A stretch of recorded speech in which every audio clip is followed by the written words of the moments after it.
I was standing in the middle of my own birthday party, a glass of sparkling cider in my hand, when my younger sister, Chloe, clinked her spoon against her glass. The room fell silent. She looked at me with a predatory sort of glee, the kind of look she usually reserved for a half-off sale at a designer boutique. "Everyone," she chirped, her voice cutting through the soft jazz like a serrated blade. "I have a huge announcement. Since my big sister is too modest to say it herself, I'll do the honors. Elena is pregnant.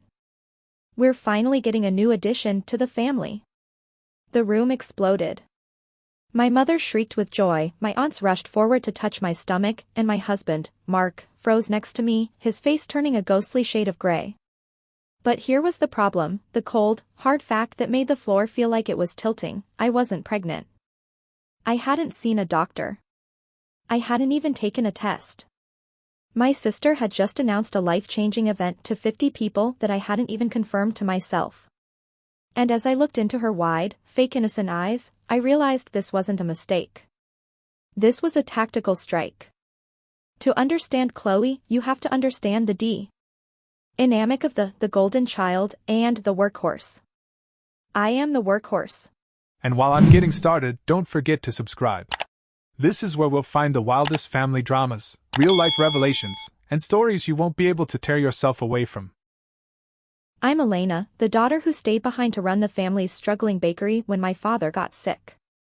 I'm the one who spent her 20s covered in flour and sweat while Chloe was away, finding herself in Europe on a tuition fund I helped replenish. I'm the one who pays for the repairs on my mother's house and the one who listens to everyone's problems while burying my own deep in the dough I knead every morning. Chloe, on the other hand, is the family's living ornament. She is beautiful, flighty, and incredible. Why skilled at making her needs look like emergencies. My mother, Sarah, enables her at every turn. To my mother, my stability is boring, but Chloe's chaos is vibrant. I have spent my entire life being the safety net for people who don't even say thank you. The party continued in a blur of forced smiles and nauseating congratulations. Mark, my husband, finally pulled me into the kitchen.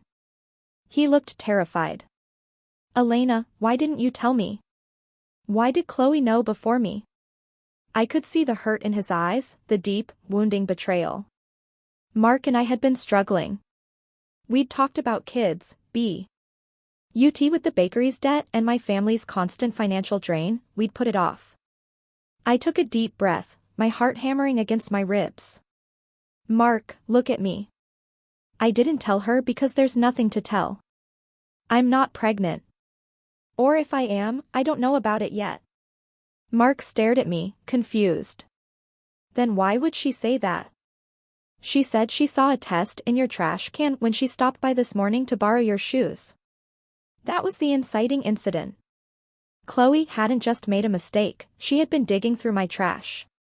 She had found a box for a pregnancy test, one I had bought that morn. But hadn't used yet because I was too scared of the result. I had tucked it under some papers in the bathroom bin, planning to take it after the party. She hadn't seen a positive result, she had seen an opportunity to be the center of attention. She had taken a private, terrifying moment of my life and turned it into a public spectacle for her own social currency. The next morning, the nightmare escalated. My phone was a graveyard of notifications. Chloe had posted a gender reveal teaser on her Instagram, using a photo of us from the party. The caption read, "Secrets out. Can't why. To be the cool auntie. Baby bottle sparkles #baby Elena #anti-life." My mother was already texting me links to expensive strollers, asking if I'd considered Sarah as a middle name. I felt like I was drowning. I sat on the edge of the tub and finally took the test. 2 pink lines. I was pregnant. But I didn't feel the rush of joy I'd always imagined. I felt robbed. I felt like my child's first heartbeat had been stolen by a girl who just wanted more likes. I called Chloe. She picked up on the 3rd ring, her voice bubbly. "Hey, mommy-to-be. Are the brands reaching out yet? I tagged a few maternity boutiques in my stories. Chloe, take it down. Now, I said, my voice trembling. Oh, don't be like that, Elle. Everyone is so happy. Mom hasn't been this excited since I won that pageant in middle school. Why do you have to ruin the mood? You went through my trash, Chloe. You lied and told everyone you knew for sure when I hadn't even taken the test yet. You stole my news. Stole? I shared it. I'm a content creator, Elena. This is what I do. Besides, I'm helping you. Your bakery is failing, right?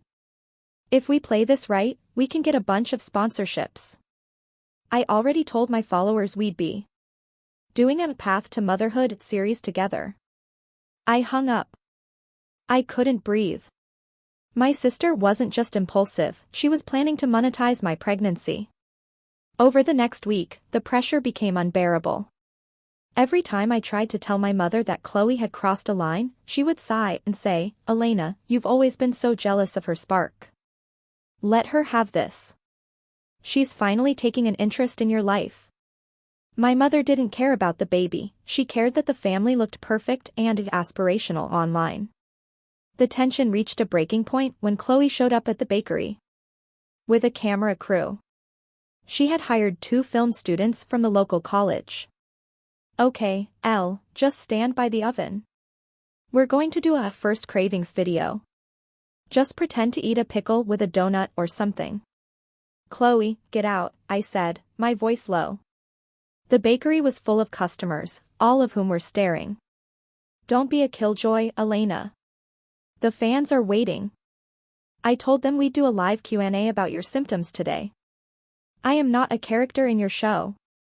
I snapped. I grabbed her phone, the one she was using to record a behind-the-scenes story, and I saw something that turned my blood to ice. A notification popped up from a private group chat titled Chloe's Wedding Fund. I scrolled quickly while she tried to grab it back. The messages were between Chloe and my mother. Chloe, the pregnancy engagement is through the roof.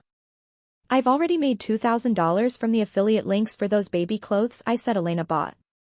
Mother, good. We need another $5,000 by the end of the month for your venue deposit. Keep the baby content coming. Elena is too tired to notice. They weren't just using me for likes. They were using my unborn child to fund Chloe's dream wedding, a wedding to a man. She'd only been dating for 3 months, while I was still paying off the debt from my father's funeral. My own mother was helping her pimp out my pregnancy for a venue deposit. I didn't explode. I didn't scream. I handed the phone back to her. I'll do the video, I said, my voice eerily calm. Chloe beamed. I knew you'd come around. You're finally learning how the world works. I spent the next 3 days being a perfect subject. I let Chloe film me. I let her take photos of me looking tired and glowing. I even let her drag me to a high-end baby boutique where she filmed herself buying clothes for me, clothes she actually returned to the rack the moment the camera stopped rolling. I watched, I waited, and I gathered my own content. The climax happened at the gender reveal brunch Chloe had organized and charged tickets for at a local garden club. She had invited local influencers and our entire extended family. There was a giant black balloon in the center of the room, filled with either pink or blue confetti. Chloe was center stage, wearing a dress that cost more than my monthly mortgage. My mother was next to her, looking like the Queen Mother. Before we pop the balloon, Chloe announced to the room and the live stream she had running on her phone, I want to thank our sponsors and say how much this journey has meant to me and my sister. Family is everything. I walked up to the podium. Chloe's right, I said into the microphone. Family is everything. And because we're all about a transparency today, I think it's time for the real reveal.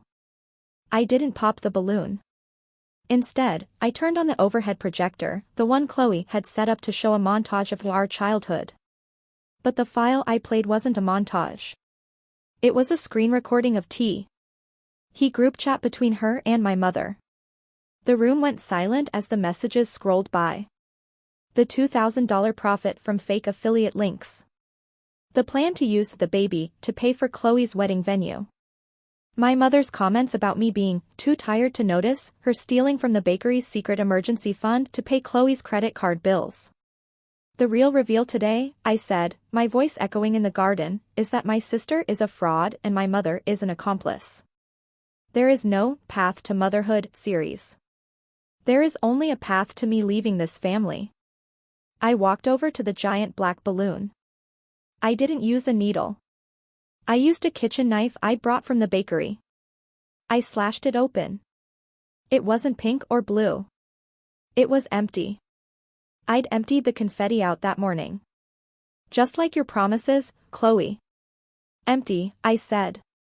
I walked out of that garden club and didn't look back. The falling action was a whirlwind of manipulation. My mother called me 50 times, crying that I had destroyed their reputation and that Chloe was suicidal because she lost her brand deals. Chloe sent me a legal threat, claiming I'd defamed her. I blocked them both. I sold my share of the bakery to my head B. Acre, a woman who actually worked and cared, and I took the money to move 3 states away with Mark. Mark and I are in a small house now, near the mountains. I'm 6 months along. There are no cameras. There are no sponsors. There are no sisters digging through my trash. Sometimes, my mother tries to reach out through cousins, saying she forgives me and wants to see her grandchild. I don't respond. Because the moral of the story is this: being the good daughter doesn't mean you have to be a doormat. Sometimes, the only way to protect your new family is to burn the bridge to your old on. My sister wanted a reveal, and I gave her one. I revealed exactly who they were. And in that fire, I finally found my peace.